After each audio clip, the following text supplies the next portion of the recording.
लंबे समय पहले एक गांव में सुरेश और कीर्तना नामक पति पत्नी रहते थे। उनके गीतिका नामक एक सुंदर सी बेटी थी। सुरेश हमेशा सबके सामने बेवजह गर्व से पेश आता था। एक दिन शाम के समय में कीर्तना उनके घर पे वड़ा पाव बनाती है। कीर्तना, तुम्हारे हाथ का ये वड़ा पाव सच में बहुत स्वादिष्ट है।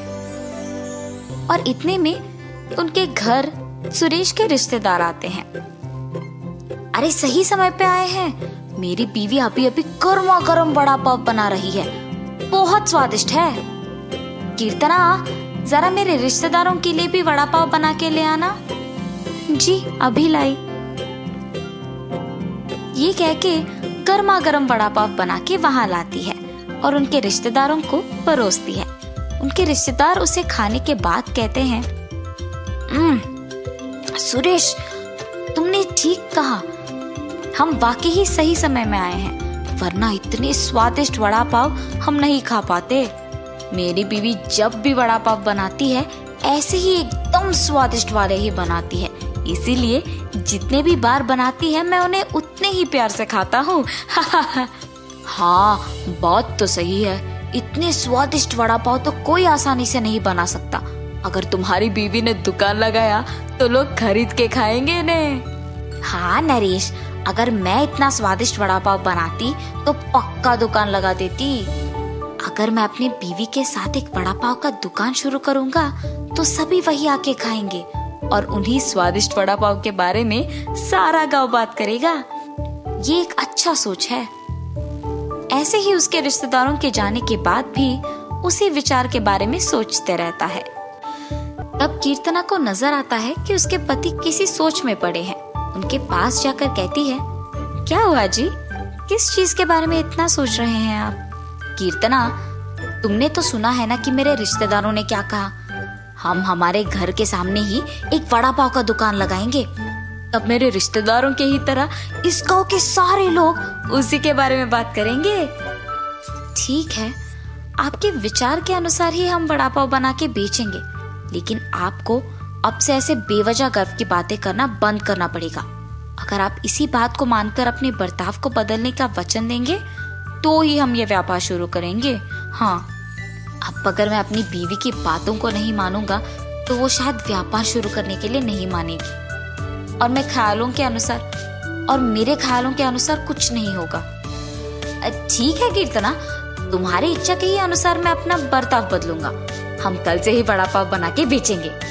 और ऐसे ही वो बाहर जाकर वड़ा पाव की तैयारी के लिए जरूरी सामग्री लेकर आता है और अगले दिन नरेश उनका दुकान शुरू करके उसकी बीवी को वड़ा पाव बनाने के लिए कहता है।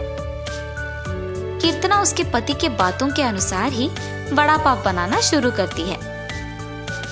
स्वादिष्ट और गर्मा गर्म वड़ा पाव, आइए बाबू आइए। ऐसे जोर जोर से चिल्लाने के कारण उस तरफ जाते हुए सारे लोग आकर्षित होकर उसके दुकान आते हैं और वड़ा पाव लेके उन्हें खाने लगते हैं।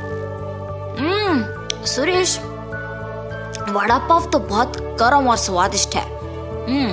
हाँ, अब तक मैंने इतने स्वादिष्ट वड़ा पाव कहीं नहीं खाया है। हाँ, मेरी पत्नी बहुत अच्छा वड़ा पाव बनाती है, उसकी तरह तो और कोई नहीं बना सकता है। ऐसे उनको वड़ा पाव देकर उनसे पैसे लेता है। उस रात को जब बैठ के वो आए हुए पैसों की गिनती करने लगते हैं तो कीर्तना कहती है, अरे वाह, पहले ही दिन हमें लाभ आया है जी। निवेश के पैसों से ज्यादा पैसे तो हमने कमाया है। क्या सच में? अगर हमने ऐसे ही इसे बरकरार रखा ना तो जल्द ही हमारा बहुत बड़ा व्यापार बन जाएगा कीर्तना। हाँ, आप सही कह रहे हैं। पहले ही दिन उतने पैसे देख पति पत्नी दोनों खुश होते हैं। ऐसे ही वो हर रोज उनके सोच के मुताबिक वड़ा पाव बना के उसे बेचते हैं और कुछ ही दिनों में उनका व्यापार अच्छा चलने लगता है। मेरे सोच के मुताबिक ही हमारा व्यापार अच्छा चल रहा है, किसी और के दुकान में तो इतने लोग ही नहीं आते हैं। कुछ दिन पहले शुरू करने के बावजूद हमारा व्यापार बाकियों से बहुत बेहतर चल रहा है। और हमेशा की तरह सुरेश वापस बेवजह के गर्व में डूब जाता है और बाकियों को भी वही बातें सुनाते रहता है। उस दिन दुकान को आए एक आदमी को वड़ा पाव लाकर देता है। मैं यहाँ जब भी वड़ा पाव खाता हूँ बहुत स्वादिष्ट होता है, एक भी बार इसका स्वाद नहीं बदला। हाँ, आपने सही कहा, मेरी बीवी बहुत अच्छा वड़ा पाव बनाती है। नया व्यापार होने के बावजूद बाकियों से हमारा बहुत अच्छा चल रहा है। हाँ।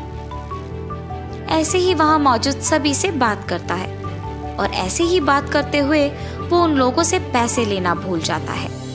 उसके पैसे ना लेने के कारण सभी वहाँ आके उसकी गर्व की बातें सुनकर पैसे दिए बिना चले जाते थे।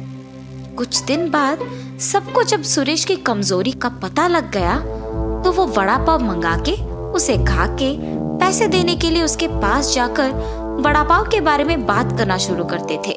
सुरेश उनके बातों में पड़ के गर्व की बातें करता था और उनसे पैसे लेना भूल जाता था और कुछ देर बाद वो लोग वहाँ से पैसे दिए बिना चले जाते थे। सुरेश के इस बर्ताव के कारण उनके व्यापार में नुकसान होता है और अचानक उनके सपने टूट जाने पर पति पत्नी दोनों बहुत निराश होते हैं।